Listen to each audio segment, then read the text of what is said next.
Bonjour à tous. Je souhaite la bienvenue aux participants à ce nouveau webinaire. Aujourd'hui, Frédéric Machy, notre experte en soudage laser, va vous présenter le soudage des aciers inoxydables avec ses problématiques et ses avantages. Après sa présentation, il y aura un temps consacré aux questions que vous pouvez poser à travers les onglets Discussion ou Questions-réponses. Je laisse maintenant la parole à Frédéric. Très bien, merci, merci Monique. Donc, aujourd'hui, tout est dit. Nous allons parler des aciers inoxydables, des avantages et des potentiellement petites problématiques. Alors, pour que tout le monde puisse suivre un petit peu cette thématique, je vais juste redire, pour ceux qui ne connaîtraient pas encore, un petit peu le principe du soudage laser et puis vous allez voir ce plan de présentation qui va évoluer au fur et à mesure. Alors, juste un petit retour sur le principe. Alors, principe du soudage laser, la première des choses, il ne faut pas oublier que notre outil, c'est de la lumière et donc il va falloir que cette lumière soit absorbée par le matériau. Cette absorption va permettre de réaliser un échauffement localisé, puis une fusion. Et donc, voilà, si on s'arrête à ce niveau-là, eh bien, nous allons faire du soudage par conduction, c'est-à-dire que la chaleur va être transmise uniquement au niveau droit du faisceau. Maintenant, le laser, c'est un outil beaucoup plus énergétique que ça. Je vous rappelle qu'il fait partie des procédés à haute densité d'énergie. Et donc, on peut aller au-delà de la fusion et on peut aller jusqu'à la vaporisation du matériau. Et donc, quand on arrive à la vaporisation du matériau, eh ben, on va générer ce qu'on appelle un capillaire, un keyhole, donc un trou rempli de vapeur métallique. Et du coup, on va modifier l'apport thermique au sein de, de ce matériau, c'est-à-dire que là, les photons vont pouvoir agir sur toute la profondeur de ce keyhole-là et sur toute sa périphérie. Et c'est ce qui va nous permettre de faire des cordons beaucoup plus profonds que ce qui vont être larges. Alors bien évidemment, ce capillaire rempli de vapeur métallique est entouré d'un bain liquide et par mouvement relatif, eh bien, on va pouvoir générer un cordon qui va se solidifier et qui nous permettra d'assurer les attentes de cette opération de soudage, de l'herméticité, de la tenue mécanique, etc. Voilà, juste petit retour sur le principe.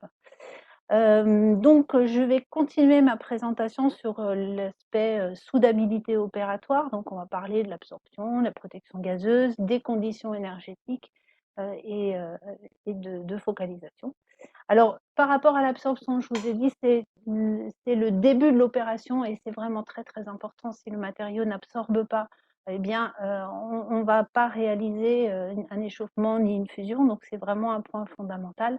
Ce qui est magnifique avec le soudage des aciers inoxydables, c'est que vous voyez que les aciers sont des matériaux qui absorbent très bien le faisceau laser, que ce soit, je dirais, sur des lasers d'ancienne, entre guillemets, technologie, 10 microns pour le CO2, ou vers les lasers fibrés aux alentours de 20 microns, aucun souci.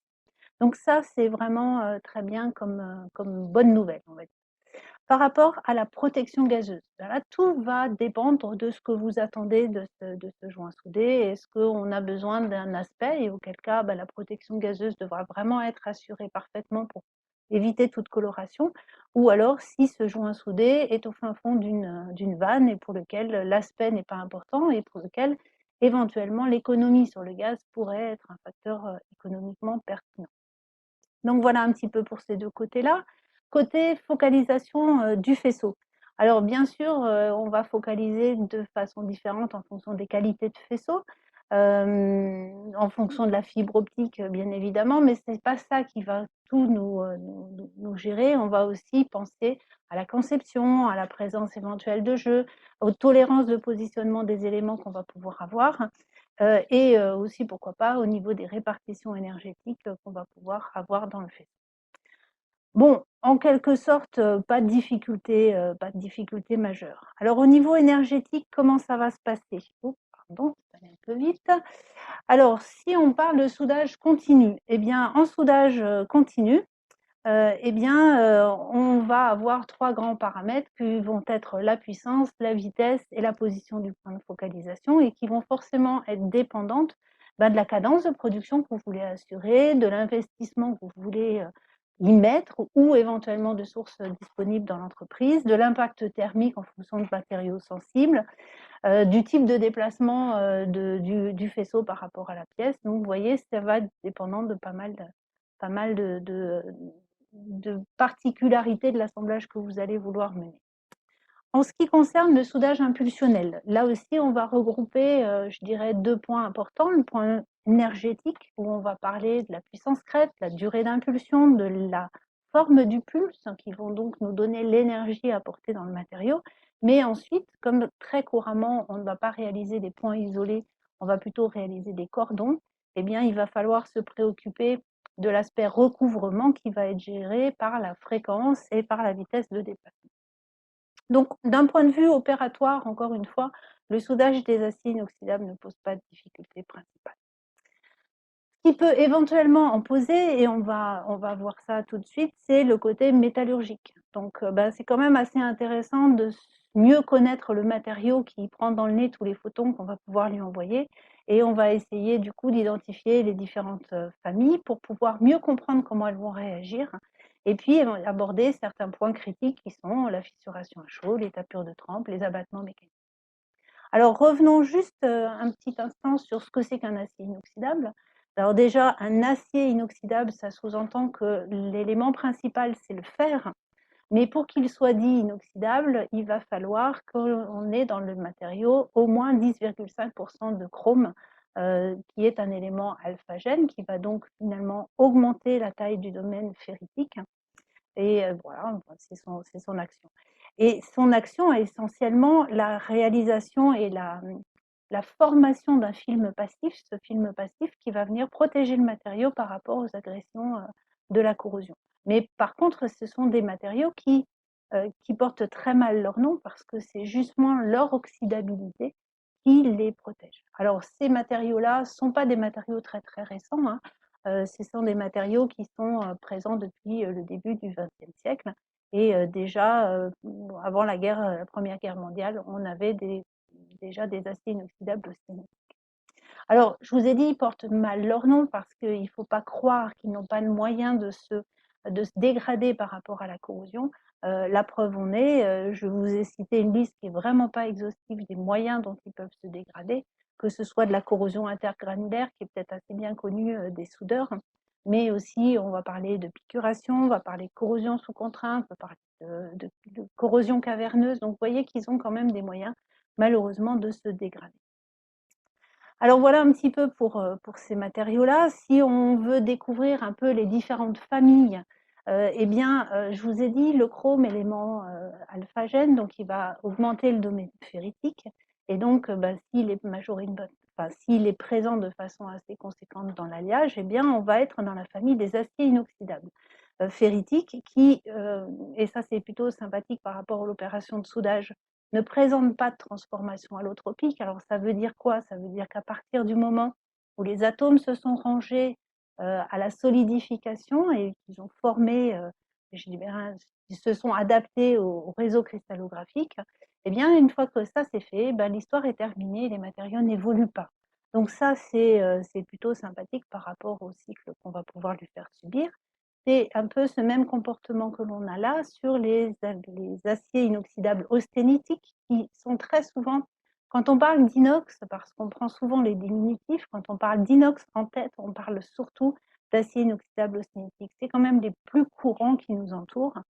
Et dans ces alliages-là, eh bien, pour qu'ils soient austénitiques à température ambiante, eh bien, il faut que certains éléments, comme par exemple le nickel ou le manganèse, soient suffisamment présents pour stabiliser ces structures-là. Ce ne sont pas les mêmes structures que les aciers inoxydables ferritiques, mais ils n'ont pas de transformation allotropique non plus. Alors, il y a une troisième grande famille qui n'est pas la plus connue, ce sont les aciers inoxydables martensitiques. Donc, martensitique, ça veut dire qu'on va pouvoir se durcir, et effectivement, ce sont des matériaux qui vont avoir deux grands modes de durcissement. Le premier, qui est un durcissement au travers de la transformation martensitique, donc de transformation de la phase austénitique en martensite, et une deuxième grande famille où la dureté est obtenue par précipitation, et cette précipitation-là ne se fait pas au refroidissement, au premier refroidissement rapide qui correspond plutôt à une mise en solution, mais par précipitation sur des traitements postérieurs, souvent aux alentours de 500-550 degrés. Alors voilà ces 3 grandes familles. Bien évidemment, entre chacune des familles, vous allez avoir un mixte et puis il y a un mixte qui est assez connu quand même, ce sont les aciers inoxydables duplex qui sont un mélange d'austénite et de ferrite, et qui ont aussi des comportements assez intéressants. Donc vous voyez que chaque matériau va pouvoir se comporter peut-être un peu différemment. Alors quand on parle, soudage des aciers inoxydables, on a souvent en tête la fissuration à chaud. Alors la fissuration à chaud, c'est un phénomène qui est assez bien connu en soudage. Par contre, il faut reconnaître que le soudage, laser permet d'avoir, enfin permet, c'est pas le bon terme peut-être, mais engendre plutôt plus de fissuration à chaud que les autres procédés. Voilà, donc il faut l'avoir en tête que dans ce cadre-là, on parle bien d'acier inoxydable austénitique, que ces défauts-là vont être localisés en zone fondue, ça permet de vite les retrouver et qu'ils se forment lors de la solidification. Donc ça, c'est aussi sympathique parce qu'on va pouvoir les détecter assez facilement. Il y a 2 principales causes sur cette fissuration à chaud. Il y en a une première qui est l'absence de ferrite dans la zone fondue et donc il y a quelques années déjà, Schaeffler, le premier, non pas tout à fait le premier, mais disons que les applications industrielles utilisent encore beaucoup Schaeffler, qui permet d'identifier si dans la zone fondue on va pouvoir ou non avoir de la ferrite. Donc ça c'est un premier diagramme intéressant par rapport au soudeur. Et puis, il y a aussi un autre point qui peut nous générer de la fissuration à chaud, c'est la présence de soufre. Alors, entre autres, vous allez voir, c'est pas le seul élément qui peut nous perturber, mais c'est quand même le plus connu. Et là aussi, on a quand même quelques guides, ce sont le diagramme de Bakary-Sital. Alors, juste pour revenir un petit peu au diagramme de Schaeffler, vous voyez, on va retrouver nos 3 grandes familles, austénitique, ferritique, martensitique, des domaines dans lesquels on va voir un petit peu les choses, des gradients de structure. Et puis, Schaeffler nous dit que quand la zone fondue contient aux alentours de 5% de ferrite, on est à l'abri de la fissuration à chaud. Alors vous allez me dire, oui, mais métal d'apport, soudage laser, c'est pas très compatible, effectivement. On va pas pouvoir, nous, utiliser le diagramme de Schaeffler tel qu'il a été utilisé, tel qu'il est utilisé aujourd'hui encore pour choisir les matériaux d'apport, mais il va nous permettre de savoir dans quel domaine on se situe par rapport aux matériaux de base. Alors comment on fait ça? Vous voyez très simplement 2 petites équations, une qui va permettre de définir ce qu'on appelle le chrome équivalent et l'autre le nickel équivalent, dans lequel on va associer des éléments d'addition qui ont un même impact par rapport à la formation de ferrite ou de sténite, avec des facteurs en fonction de ces éléments-là. Alors, vous remarquerez que on parle pas de soufre là, par exemple. Alors, les aciers inoxydables sont des matériaux qui ont bien évolué et pour lesquels, d'ailleurs, de temps en temps, on va aussi utiliser l'azote comme élément d'addition. Alors, cette présence d'azote va être très impactante parce que vous voyez que le facteur influent de l'azote est comme celui du carbone très très important puisqu'on a un facteur de 30. Et donc Delon nous redimensionne une partie du diagramme de Schaeffler et en tenant compte de cet élément d'addition. Donc si vous avez des aciers inoxydables dopés à l'azote, utilisez plutôt Delon plutôt que Schaeffler. Alors, voilà la présence de ferrite, en sachant que effectivement cet élément-là permet de limiter et d'éviter la fissuration à chaud. Alors, mais je vous ai dit qu'il y a un autre phénomène. Qui est la présence d'éléments qui ségrègent. Alors, je vous ai parlé du soufre, mais vous voyez qu'on peut aussi parler du phosphore et du bore, qui sont des éléments qui, effectivement, lors de la solidification, sont rejetés et qui viennent se concentrer dans les endroits interdendritiques et permettent de former de la fissuration. Alors, ce diagramme-là, on va voir réapparaître cette histoire de chrome et de nickel équivalent, mais sous forme de ratio, et puis d'une addition de tous les éléments d'addition qui sont perturbateurs. Alors, ce qui est intéressant à noter là, c'est que je vous disais que la fissuration à chaud, c'était un mécanisme de dégradation qui était plus courant en laser qu'avec les autres procédés. Et effectivement, vous voyez que le domaine de fissuration à chaud est beaucoup plus important dans le domaine du soudage YAG, là, qui est présenté sur ce diagramme-là, plutôt qu'en soudage MIG. Donc effectivement, il y a des moments où on est beaucoup plus, on peut plus facilement basculer dans ce phénomène-là, d'autant plus que les structures qui sont prévues dans les diagrammes sont des structures qui ne sont pas prévues pour être formées avec des si grands moyens de refroidissement. C'est-à-dire que même si Scheffler vous indique que vous avez 5% de ferrite dans votre zone fondue, il n'est pas dit du tout que lors de l'examen micrographique et du comptage, on ait autant de ferrite que prévu. Alors voilà pour ce qui concerne la fissuration à chaud.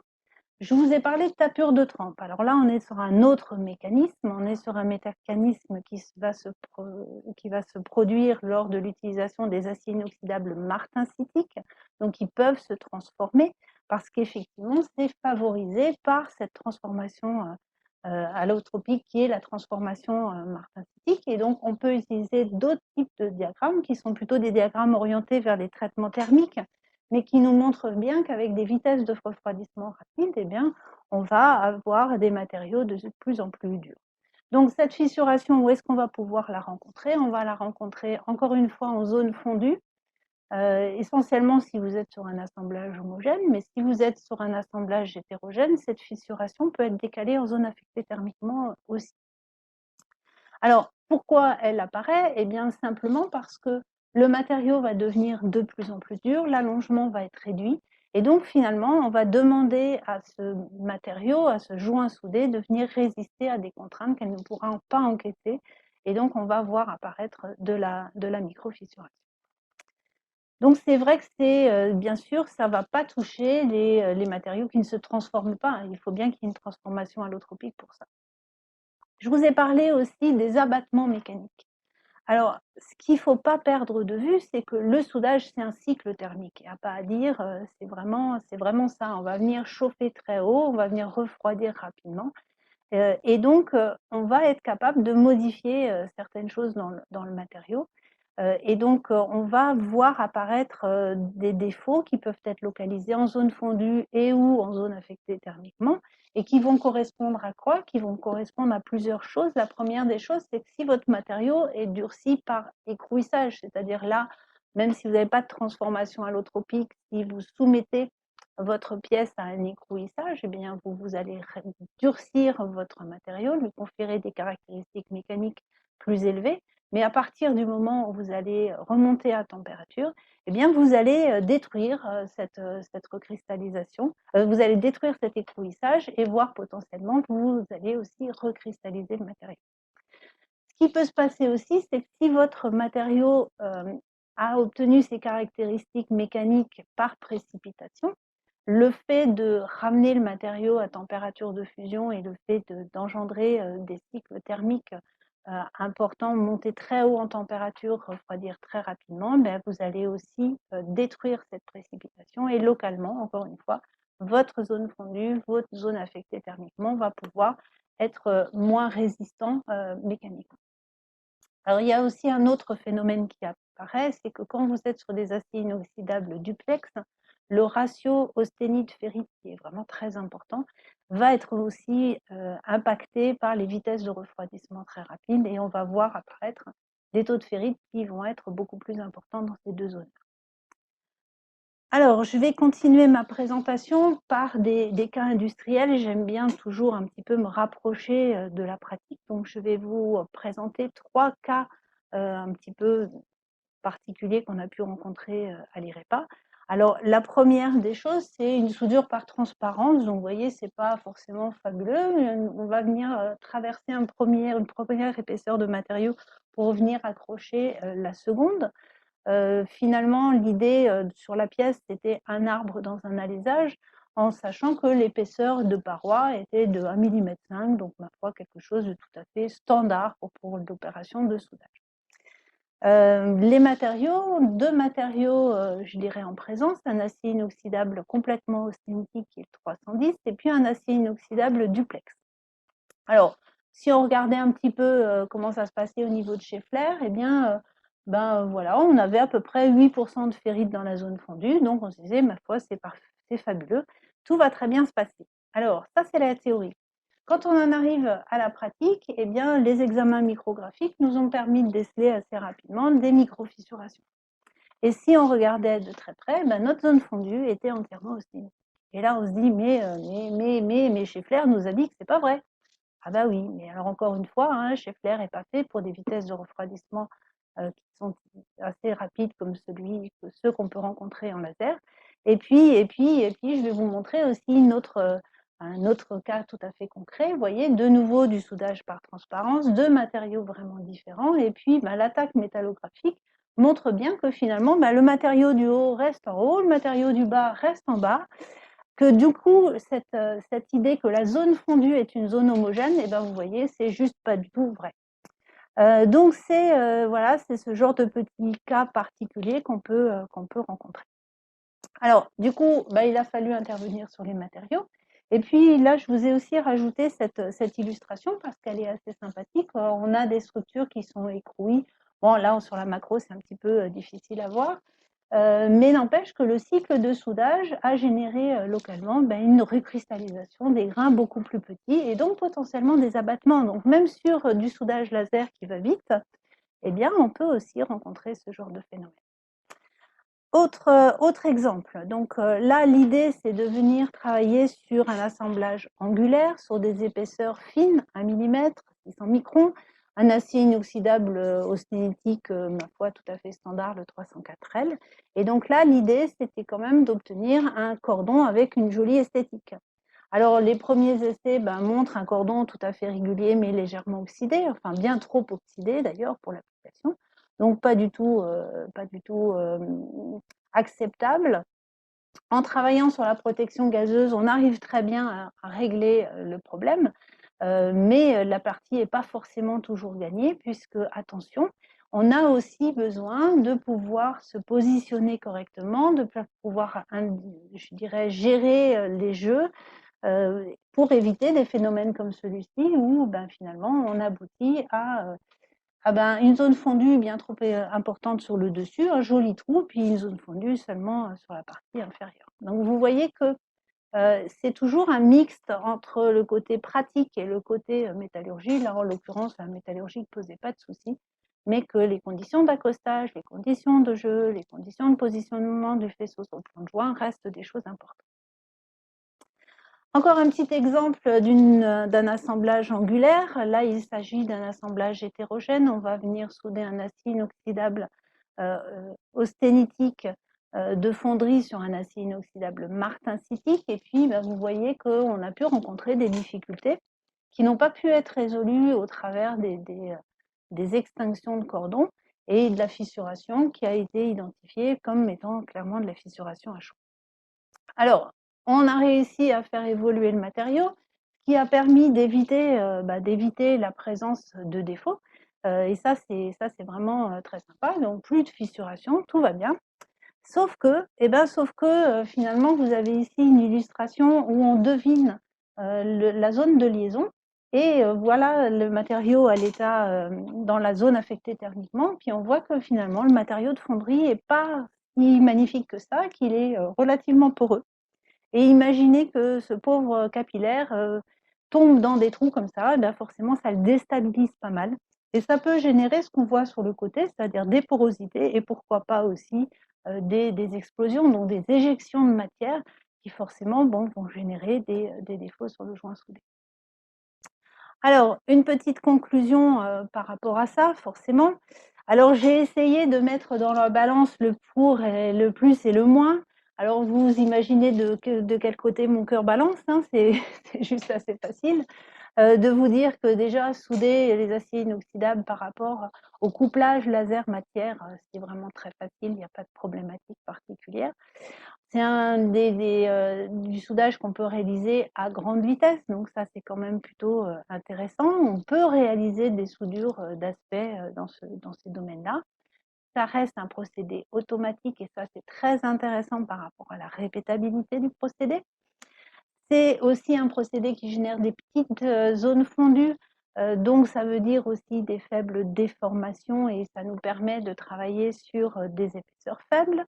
Et puis, ce sont des procédés qui de plus en plus sont monitorés, c'est-à-dire qu'on va être capable, en ajoutant un petit peu d'intelligence derrière le procédé, de contrôler à 100% l'interaction laser-matière et de s'assurer qu'elle est telle que prévue. Et ça évite ou ça permet justement d'identifier les dérives et d'agir assez rapidement pour les limiter. Et puis, pourquoi pas aussi, dans certains cas, de limiter des contrôles qui sont souvent des contrôles métallographiques assez lourds, qui prennent pas mal de temps. Et donc, ça permet d'être assez intéressant. Alors, par contre, où est-ce qu'est la difficulté? La difficulté, c'est le fait de pouvoir modifier la composition chimique de la zone fondue. Et à partir du moment où on travaille sans métal d'apport, eh bien là, on doit se préoccuper du choix des matériaux et pourquoi pas aussi des cycles thermiques en fonction de la réponse du matériau à un cycle thermique rapide. Alors, n'empêche que ce beau tableau-là, il se complète aussi par de très jolies évolutions technologiques qu'on a aujourd'hui dans le domaine du soudage. Alors, je vous parle un petit peu des diamètres de faisceaux. Il faut quand même savoir qu'aujourd'hui, on est capable de travailler avec des diamètres de faisceaux qui font moins de 50 microns jusqu'à plusieurs millimètres. Et pourquoi plusieurs millimètres? Parce que les kilowatts sont disponibles aujourd'hui, qui sont potentiellement plus si chers. Et donc, on a vraiment une grande variété de diamètres de faisceaux focalisés. Et puis sur la focalisation, bien sûr, on travaille sur des fibres, on va dire simples, qui peuvent être de plus en plus petites, qui vont nous permettre de travailler sur des focales de plus en plus longues. Mais on voit apparaître aussi, enfin on voit apparaître déjà depuis quelque temps, la possibilité de modifier la répartition de l'énergie au travers de l'utilisation de fibres à double, voire triple cœur de fibre.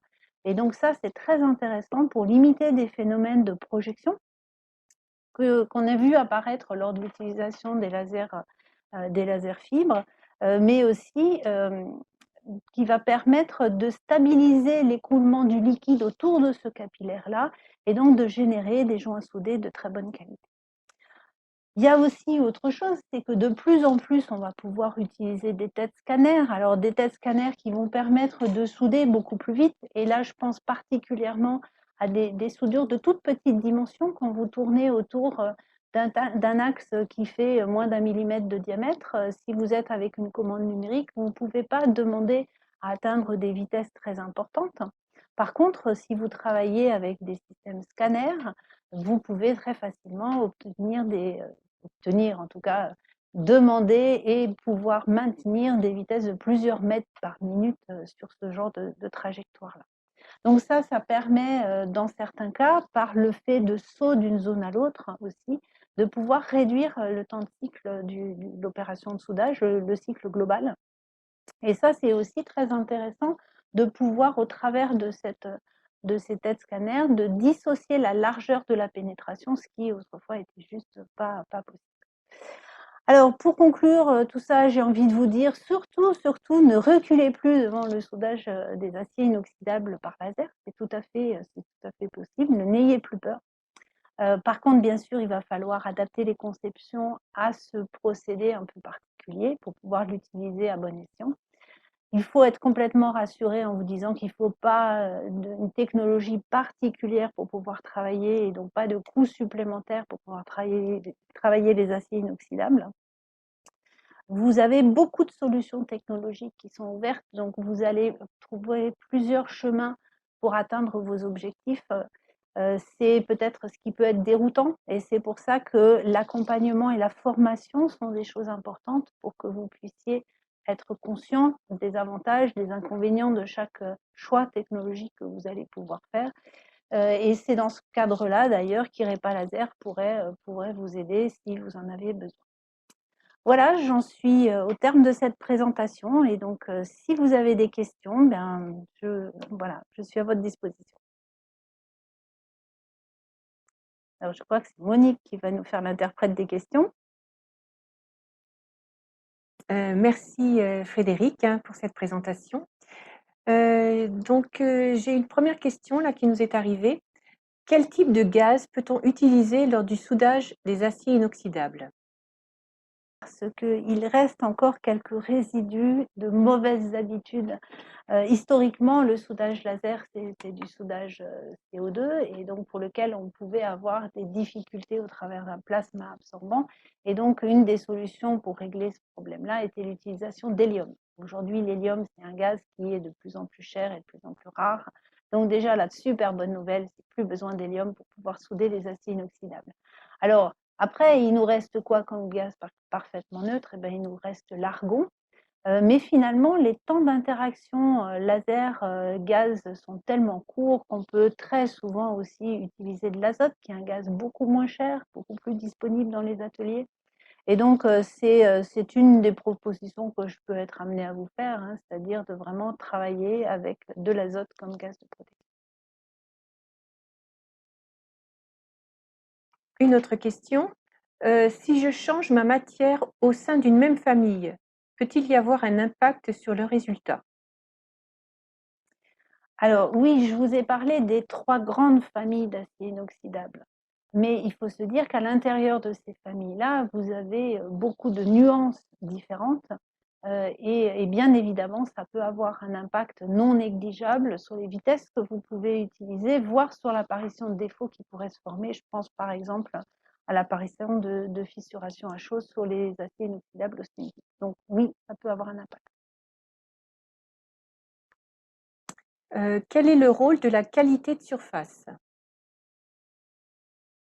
Alors, qualité de surface, j'imagine qu'on parle de la qualité de surface, de l'état de surface des pièces avant soudage.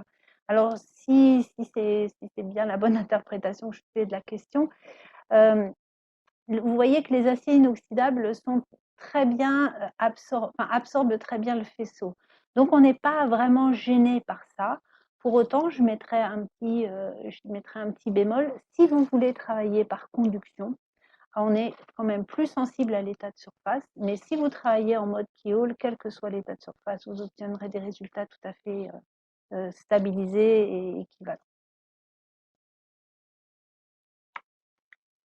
Comment assurer une protection gazeuse lors du soudage avec une tête scanner?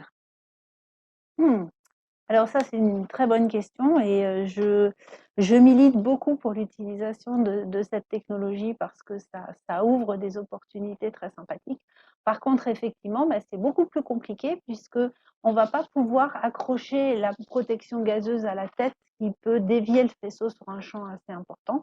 Eh bien, là, il faut au cas par cas régler le problème. D'abord, la première des bonnes questions, c'est de se demander si une couverture gazeuse est nécessaire. Si elle n'est pas nécessaire, le problème est réglé. Si elle est nécessaire, on peut aussi, pourquoi pas, l'adapter directement sous les outillages. C'est pas forcément plus simple, mais pourquoi pas, ça peut être une solution. Sinon, il va falloir vraiment l'adapter au cas par cas. Merci. Est-ce possible de cumuler fissuration à chaud et tapure de trempe? Alors, dans certains cas, on peut aussi avoir ce genre de phénomène-là, parce que rien ne vous empêche d'avoir des teneurs en soufre importantes sur certains aciers inoxydables martensitique. Donc oui, les défauts peuvent se cumuler.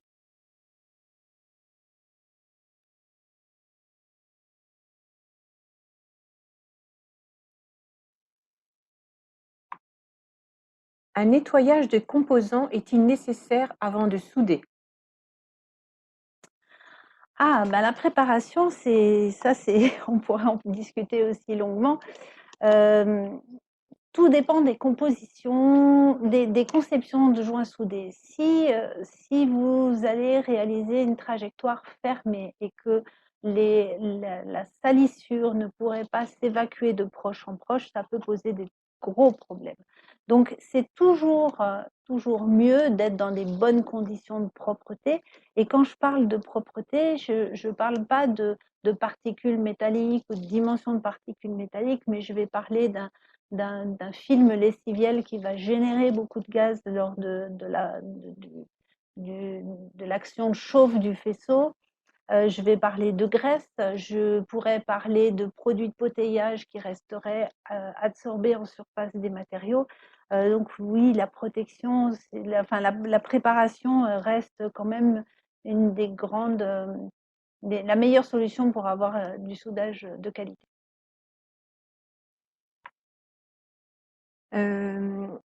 Également une question sur le décapage, passivation, post-soudage laser. Est-ce requis au même titre que pour un autre type de soudage?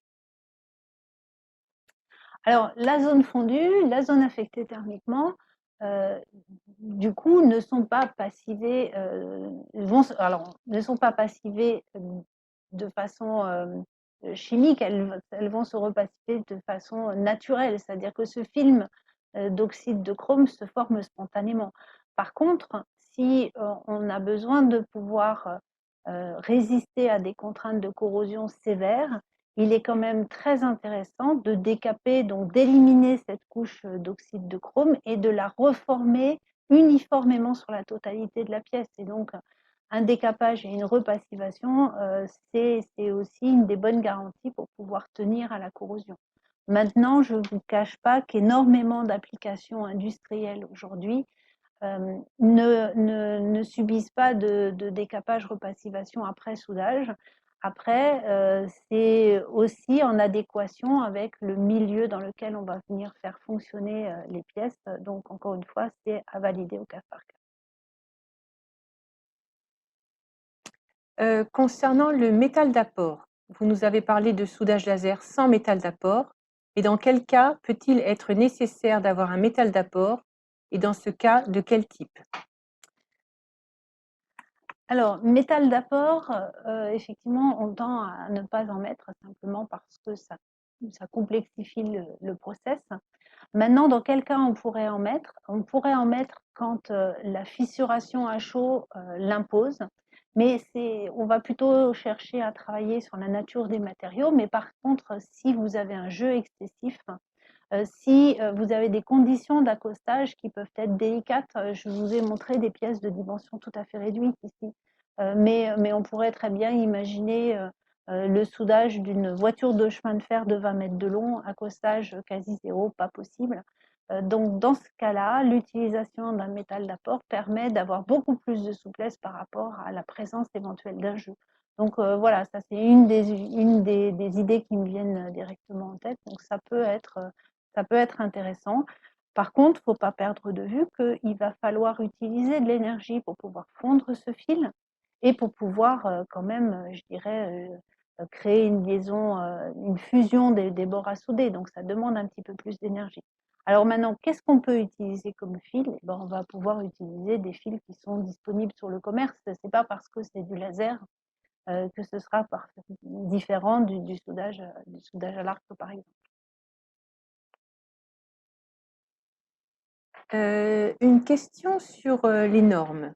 Existe-t-il une norme pour le contrôle des soudures, pour définir le type d'attaque, pour révéler les soudures, pour les analyses métallographiques?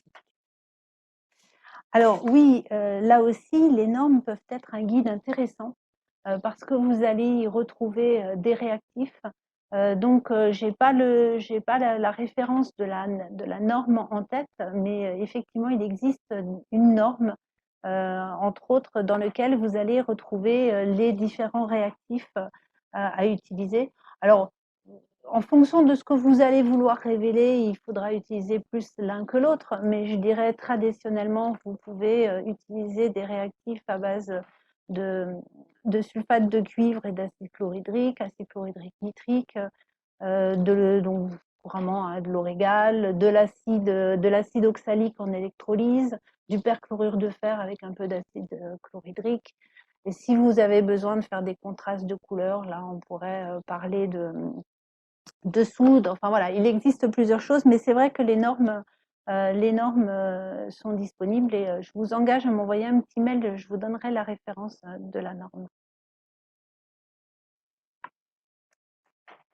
Une question sur la santé. L'évaporation n'est-elle pas un problème du point de vue de la santé? Alors, ça aussi c'est une très bonne question. Surtout, on parle d'acier inoxydable, on pense à chrome forcément. Quand on pense à chrome et évaporation, on pense à chrome 6. sont pas forcément des éléments très sympathiques par rapport à la santé. Je vous rappelle juste quelque chose, c'est que l'opération de soudage laser, pour des raisons de sécurité par rapport au faisceau, eh bien, sont dans des cabines qui vont être ventilées, sur lesquelles il va y avoir de l'aspiration, de la ventilation. Et donc, on n'aura pas de soudeur sur le, sur le capillaire prêt à renifler toutes ces choses pas sympathiques. Il ne faut pas avoir plus peur du soudage laser que d'autres procédés traditionnels. Il n'y a pas de difficulté à ce niveau-là. Merci Frédéric. Nous arrivons à... Ah, j'ai encore juste une dernière question. La personne a précisé quand même, parce que c'est vrai que ce n'était pas tout à fait lisible. Peut-on utiliser le faisceau à travers le cooling gel? Alors ça, c'est la question qui tue. C'était la dernière, j'espère. Alors je ne sais pas ce que c'est que le cooling gel. Donc là, je vois pas trop ce que ça peut être. Je vous propose de m'envoyer la question pareil par mail, on pourra en discuter, mais là, je sais pas vous répondre, je suis désolée.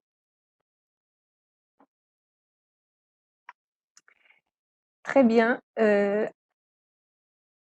Voilà, il y a une petite précision concernant le cooling gel. Il refroidit le métal.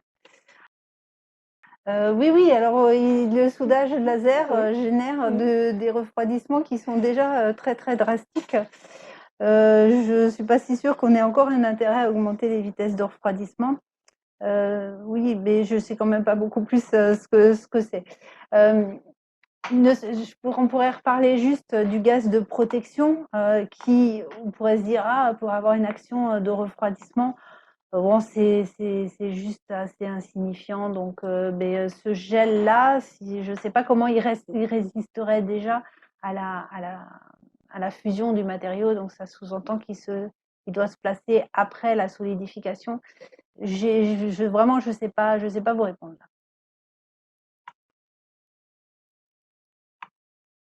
Bien, nous allons rester sur ces questions. Merci Frédéric pour cette présentation. Merci également à tous les participants d'avoir été aussi nombreux et nous espérons que donc toutes ces informations vous auront été utiles. Voilà, il ne me reste plus qu'à vous souhaiter une excellente journée et je vous dis à bientôt. Au revoir.